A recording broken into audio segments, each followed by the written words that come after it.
Assalamualaikum semua. Hari ni saya nak kongsikanlah cara saya buat nasi goreng Cina. Okey, jom kita tengok caranya. Mula-mula sekali kita akan panaskan dulu lah sedikit minyak deh. Kita panaskan minyak ni sebab kita nak goreng telur. Kita nak goreng telur hacur tu.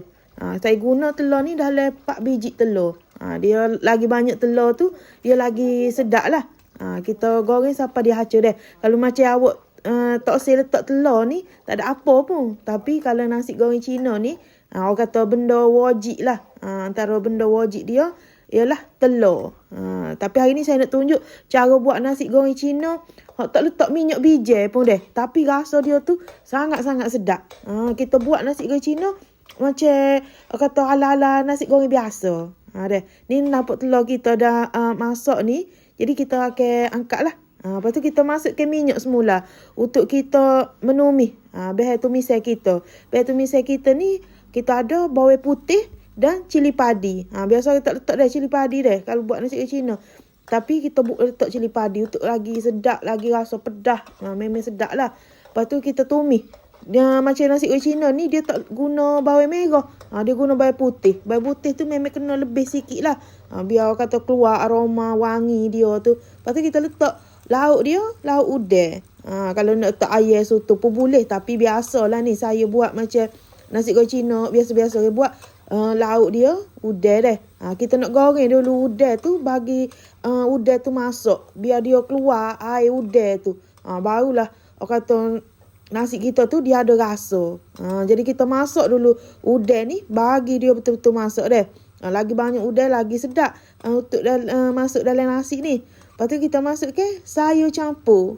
Ni sayur campur ni saya letak satu paket. Paket kecil tu saya letak semua dah. Lepas tu kita akan masak dulu sayur campur kita ni. Bagi kata carrot tu semua, kacang tu biar dia masuk. Daripada kalau kita letak dalam nasi. Kalau kita letak nasi, lepas tu baru letak sayur. Dia macam sayur tu kurang masuk dah. Jadi kita tumis dulu sayur ni dengan minyak sekejap. Lepas tu kita akan masukkan nasi lah. Bila nampak sayur tu agak masuk bagi kita tu layu dah. Kita masukkan nasi. Ni nasi kata tak habis semalam makan tak habis tu. Bolehlah kita buat goreng dah. Dia akan berderai molek. Nasi goreng kita tu. Kalau kita guna nasi semalam daripada nasi hok panah. Tapi nasi panas pun tak ada masalah kalau kita tahu cara masak dia. Jangan masak nasi tu lembek lah. Dia kena masak nasi tu untuk khas kita goreng. Kita masak tu memang khas untuk kita nak goreng nasi kita tu deh. Jangan masak lembek. Kalau nasi goreng ni, kalau dia lembek, kita makan pun dia tidak sedap. Dia rasa rasa muak. Lepas tu kita kacau bagi dia sebati lah. Lepas tu ni kita nak letak kicap sotong. Kicap sotong ni kita letak sikit. Lepas tu ni kita letak juga penyedap rasa dia. Ni kita saya tunjuk lah. Ni saya beli jenama lagu ni dah. Kedai Eco Shop ni ada. Saya beli kedai Eco Shop.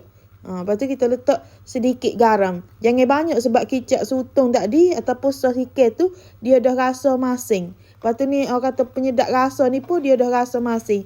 Kicap sotong tu sebagai rasa dia lah. Macam nak bagi dia sedap sebab kita tak letak pun minyak biji. Ni macam saya ni orang kata jarang lah nak beli minyak biji ni. Jarang nak beli minyak biji. Jadi kita nak sedapkan nasi goreng kita letak bahan-bahan ni lah.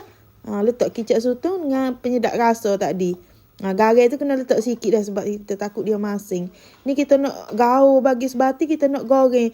Orang kata siapa nasi kita ni dia betul-betul masuk lah. Nasi goreng ni, lagi lama kita goreng, dia lagi sedap deh. Lepas tu kalau kita goreng nasi lama dia susah nak basi. Macam saya goreng pagi, malam tu malam pukul 10, 11 malam tu, dia tak basi lagi. Sebab saya memang suka goreng nasi tu, biar lama deh. Ni akhir sekali bila nasi kita tu dah masak molek tu, barulah kita masukkan telur yang kita goreng hacur tadi. Ni kita peracur-peracur lah, kita gaulkan bagi dia sebati dengan nasi kita deh. Nasi goreng Cina ni dia tidak kata banyak bahan sangat pun. Hanya beberapa bahan sahaja tapi nasi goreng kita tu dia jadi sedap walaupun kita tak letak minyak biji. Jadi kita tak letak minyak biji pun rasa dia tu insya-Allah sedap. Rugi kalau siapa dia tak cuba buat resepi nasi goreng Cina ni. Yang ringkas tapi sedap. Macam setengah orang ke dia tak suka makan yang kuat sangat flavor dia tu, rasa kick, rasa kau tu. Kalau awak nak buat nasi goreng yang biasa-biasa tapi rasa dia tu sangat-sangat sedap, awak boleh cuba resepi ni. Lepas tu tip untuk kita buat nasi goreng ni ke, minyak tu tak boleh kurang.